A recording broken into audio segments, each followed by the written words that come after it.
Crianças desaparecidas, jornalista de Bacabal, fala sobre investigações e cobra transparência. O desaparecimento de crianças é uma das situações mais dolorosas que uma família pode enfrentar. Em Bacabal, casos recentes têm gerado preocupação, revolta e, principalmente, um sentimento crescente de falta de respostas. Familiares vivem dias de angústia, enquanto a população questiona a condução das investigações e a ausência de informações claras por parte das autoridades. Um jornalista local trouxe à tona um debate que ecoa nas ruas e nas redes sociais: a falta de transparência nas investigações. Segundo ele, o silêncio das autoridades tem causado ainda mais sofrimento às famílias e alimentado rumores na cidade. Não adianta a polícia estar presente se não traz respostas concretas, afirmou. A presença física das forças de segurança é importante, mas quando não há atualização sobre o andamento do caso, a sensação é de abandono, falta de informações e o medo de que o caso esfrie com o passar do tempo. Um dos maiores temores da população é que o caso esfrie com o passar do tempo. Em muitos episódios semelhantes pelo país, a comoção inicial é grande, mobiliza buscas, campanhas e apoio comunitário. No entanto, à medida que os dias se transformam em semanas e meses sem novidades, o interesse diminui e o assunto deixa de ocupar o centro das atenções. Mas para as famílias, o tempo não diminui a dor. Pelo contrário, cada dia sem resposta é um peso maior. A incerteza corrói. Não saber onde está o filho, o que aconteceu, se está vivo ou não, é uma tortura emocional constante. Ninguém aguenta tanto tempo sem resposta, desabafam parentes, que pedem mais empenho e, sobretudo, comunicação clara por parte das autoridades responsáveis. A importância da transparência nas investigações. É compreensível que nem todas as informações possam ser divulgadas durante uma investigação. Existem procedimentos legais, estratégias e sigilos que precisam ser respeitados para não comprometer o trabalho policial. No entanto, isso não impede que haja uma comunicação mínima, atualizações periódicas e demonstração pública de que o caso continua sendo tratado como prioridade. A transparência não significa revelar cada detalhe da investigação, mas sim prestar contas à sociedade. Informar que diligências estão sendo realizadas, que linhas de investigação estão sendo analisadas e que recursos estão sendo mobilizados já ajuda a manter a confiança da população. Quando o silêncio predomina, surgem especulações, boatos começam a circular, versões não confirmadas ganham força e o medo toma conta da cidade. A falta de informação oficial abre espaço para a desinformação, o que só prejudica ainda mais o andamento do caso. O papel da imprensa local. O jornalista de Bacabal tem desempenhado um papel fundamental ao manter o tema em evidência. A imprensa local é muitas vezes a principal ponte entre a comunidade e as autoridades. Ao questionar, cobrar e dar voz às famílias, o jornalismo cumpre sua função social de fiscalizar o poder público e garantir que os casos não sejam esquecidos. Em situações como essa, a cobertura responsável é essencial. É preciso equilíbrio, informar sem sensacionalismo, cobrar sem pré-julgar, questionar sem espalhar acusações infundadas. O foco deve ser sempre a busca por respostas e a preservação da dignidade das vítimas e de seus familiares. Presença não é suficiente sem resultado. A população reconhece o esforço das forças de segurança quando há mobilização, buscas em campo, coleta de depoimentos e uso de tecnologia. Contudo, o sentimento predominante é que a presença da polícia por si só não basta. Se não há resultados concretos, ou pelo menos avanços visíveis, cresce a sensação de ineficiência. A confiança nas instituições depende da capacidade de resposta. Quando o Estado falha em apresentar soluções ou esclarecimentos, a credibilidade fica abalada. E em casos envolvendo crianças, a cobrança é ainda maior, porque se trata de vidas vulneráveis e do futuro da comunidade. O impacto psicológico na cidade. O desaparecimento de crianças não afeta apenas as famílias diretamente envolvidas. ele altera a rotina da cidade inteira. Pais passam a ter mais medo de deixar os filhos brincarem na rua, escolas redobram a atenção, o clima de insegurança se espalha. Bacabal vive um momento de apreensão. Conversas nas praças, nos comércios e nas igrejas giram em torno do mesmo assunto. Onde estão essas crianças? O medo coletivo só aumenta quando o tempo passa sem respostas claras. A necessidade de prioridade e continuidade. Casos de desaparecimento exigem agilidade nas primeiras horas, mas também persistência ao longo do tempo. Muitas investigações complexas demandam meses de trabalho minucioso. O problema surge quando a sociedade tem a impressão que o caso deixou de ser prioridade. É fundamental que as autoridades reafirmem publicamente o compromisso com a resolução do caso. A continuidade das investigações deve ser garantida, com equipes dedicadas e recursos suficientes para seguir todas as linhas possíveis. Um apelo por justiça e humanidade. Mais do que um debate sobre procedimentos policiais, trata-se de uma questão humanitária. Crianças desaparecidas representam sonhos interrompidos, famílias dilaceradas e uma comunidade em sofrimento. O jornalista de Bacabal levanta uma pergunta que ecoa na mente de todos. Até quando as famílias terão que esperar? A resposta precisa vir não apenas em palavras, mas em ações concretas. A sociedade pede transparência, empenho e respeito. Não se trata de atacar instituições, mas de cobrar aquilo que é direito de todo cidadão: segurança, informação e justiça. Enquanto não houver respostas, o caso não pode esfriar. A memória dessas crianças precisa ser mantida viva e a busca por verdade e esclarecimento deve continuar sendo prioridade absoluta.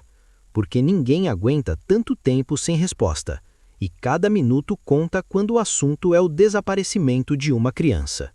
Há sempre esses programas falando do desaparecimento das crianças, e aqui, como a gente estabeleceu com vocês, a gente não vai ficar enchendo linguiça do caso, mas a gente vai ficar lembrando todos os dias sobre esse caso. E hoje completam 39 dias do desaparecimento da Ágata e do Alan lá em Bacabal, e o que se vê até agora é uma sucessão de buscas nesses 39 dias, sem uma resposta concreta. A Força-Tarefa mobilizou equipes, sobrevoos, cães farejadores, varreduras na mata, no rio, mas nenhuma linha de investigação foi apresentada de uma forma clara à sociedade. Enquanto isso, várias informações desencontradas, boatos nas redes sociais e versões descartadas vão se acumulando, ao longo do tempo, aumentando toda a angústia da família e a sensação de que esse caso não caminha, gente? Essa é a sensação que a gente tem.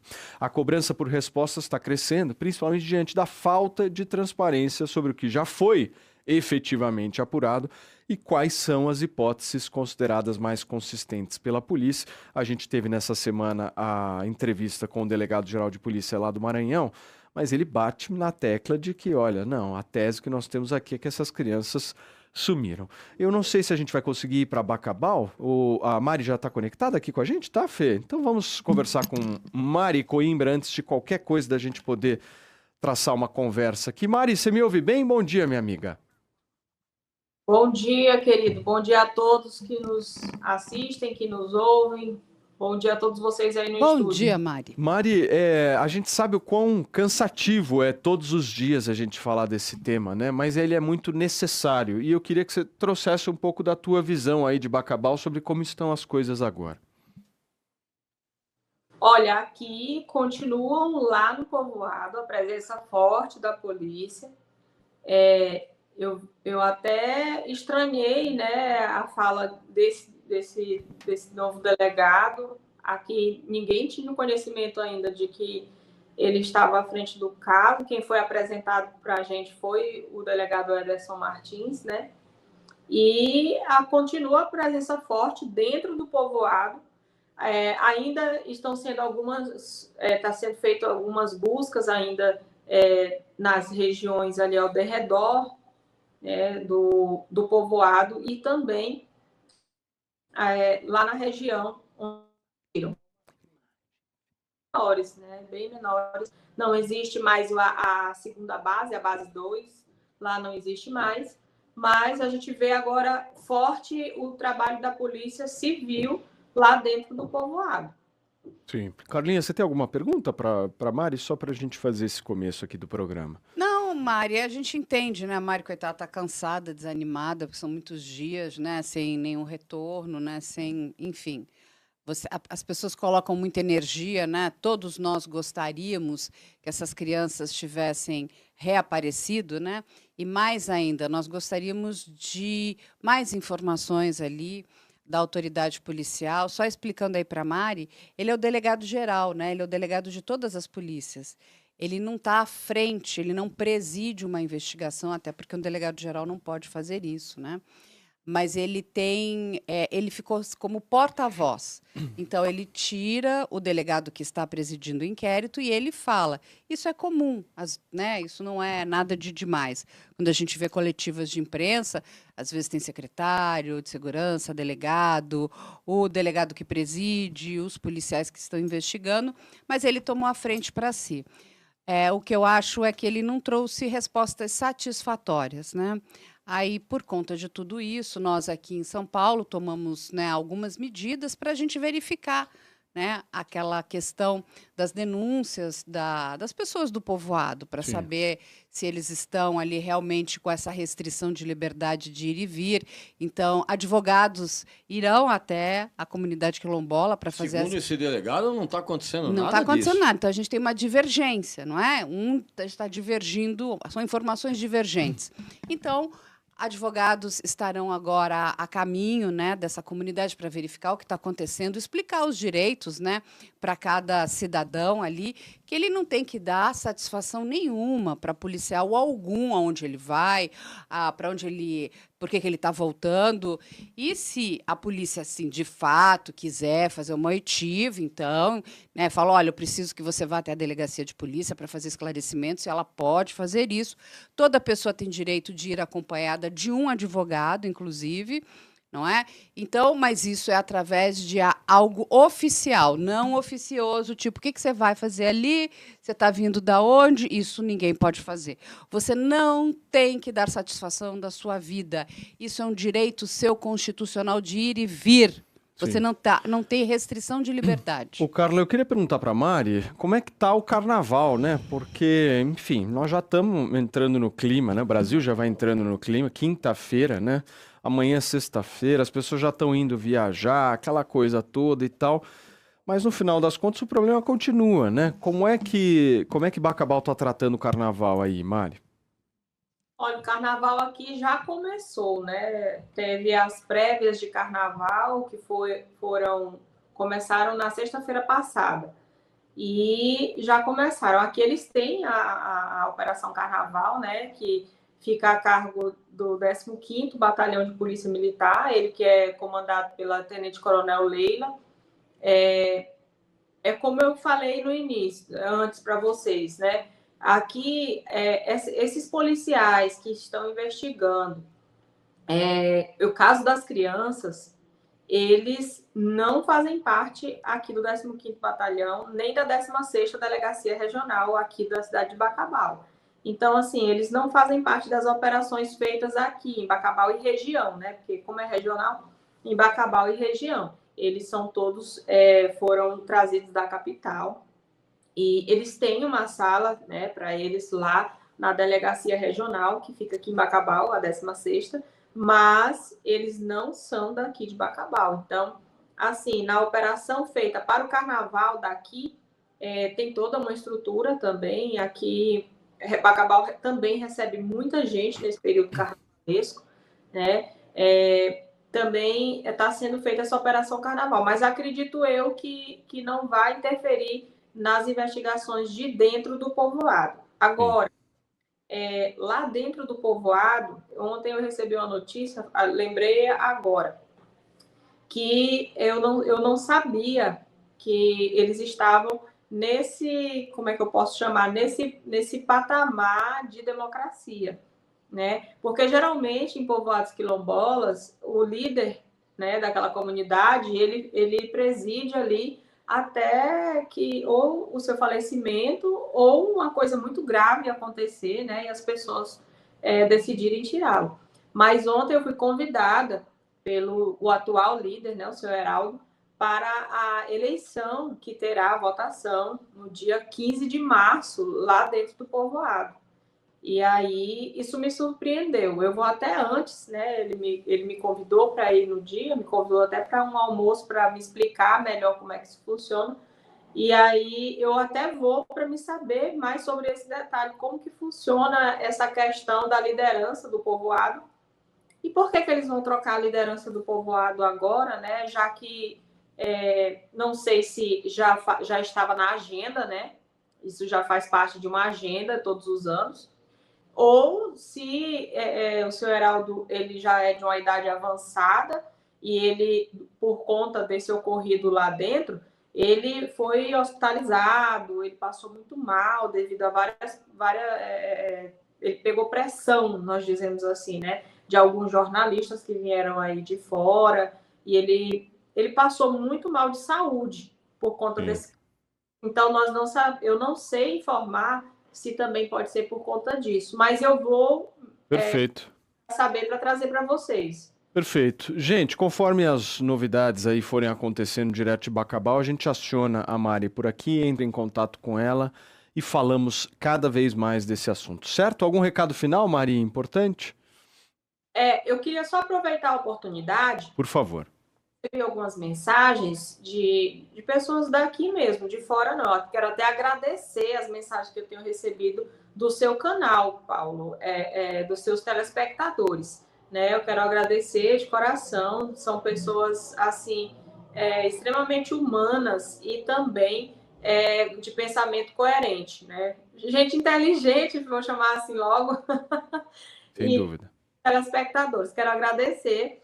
Mas mensagens daqui sobre a questão que foi levantada da mulher, né, das mulheres que fizeram essa denúncia, né? Na verdade, elas comentaram, elas contaram num tom de que estavam se sentindo protegidas, que agora, né, que lá dentro do quilombo, para você sair, você precisava dar uma informação, né? Deixar, porque você vai se ausentar desse local.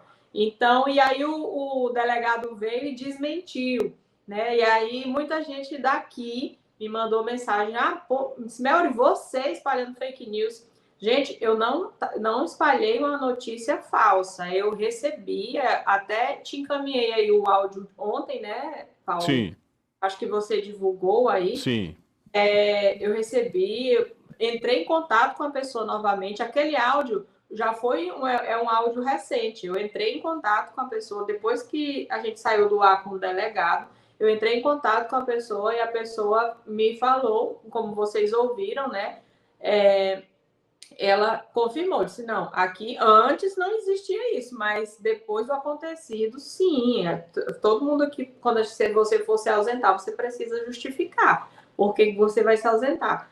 E aí, eu queria acrescentar só isso, né? Que eu tenho essa base, até por uma questão de segurança minha, eu até protocolei no cartório já a conversa, né, no WhatsApp, e está tudo formalizado, a veracidade do áudio, da conversa, né, do contato que me enviou, está tudo já ok no cartório, viu? Ô Mari, você é uma profissional absolutamente ilibada, decente, honesta, e a gente confia muito nas suas apurações por aqui, e havendo novidades, você nos informa, entra aqui ao vivo no Além da Notícia, a gente volta a Bacabal a qualquer momento. Obrigado, viu, minha amiga? Um beijo pra você. Beijos, Mari. Tchau, Mari. Valeu. Tá aí a nossa Mari Coimbra, direto de Bacabal, nos atualizando sobre esse desaparecimento, né, gente?